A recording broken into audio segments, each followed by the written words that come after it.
respond to Mike Pompeo and the allegation of appeasement on your watch? Well, I've heard that allegation before, but I think President Obama understood what President Trump has yet to understand. There's a choice here. You can negotiate a deal to make sure Iran doesn't obtain a nuclear weapon, or you can create a situation where there is an unrestrained nuclear program in Iran and some form of war. We are headed towards the latter choice, all by President Trump's own doing. And Juan Zarate, what about the decision to take out Soleimani? This is not the same as even bin Laden or Baghdadi in that he's a member of a state regime. He's not a terrorist, as evil as he is. Right. Was. Right. He's the head of the IRGC Quds Force, the external force for Iran. And I think one of the limiting factors in the past has been just that, Andrea, that this is a member of the state. It's not just a rogue terrorist. That said, this administration has been pretty clear and tougher on Iran in terms of thinking about their state sponsorship. This clearly moves the line in terms of how we think about Iranian state sponsorship. It's a pretty dramatic move, a monumental move, I would say, in terms of thinking about how we target Iranian sponsorship of all of their terrorist proxies and militias in the region. I think Wendy's right that we're in a period of real potential escalated conflict here. And I think the challenge for the administration is, can they contain any escalation?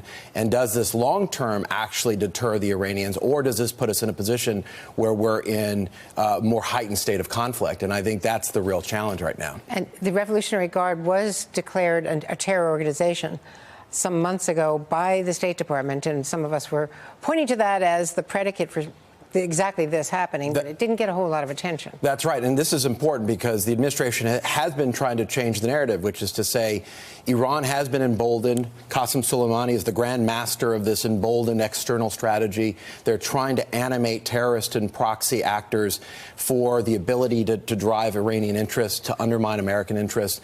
They designated the IRGC as a terrorist group. Soleimani was also listed.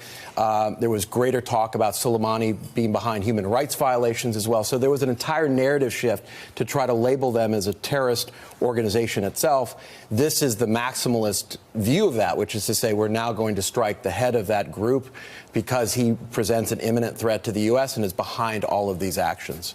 Wendy, do Democrats in Congress, Nancy Pelosi, Chuck Schumer, have any leverage here to, first of all, argue that the Gang of Eight, the leadership and the heads of the intelligence committees, both parties, both houses, were not notified in advance, and this was an action against a regime player, not a one-off. So do they have any leverage here, though? They're going to get a briefing supposedly on Wednesday, but do they have a war powers argument? Yes, they have a war powers argument certainly going forward. It's not that the president didn't have an option of self-defense if, in fact, the intelligence shows there was an imminent threat. That remains to be seen, and a lot of question about the rationale for doing this, which seems to be a moving target.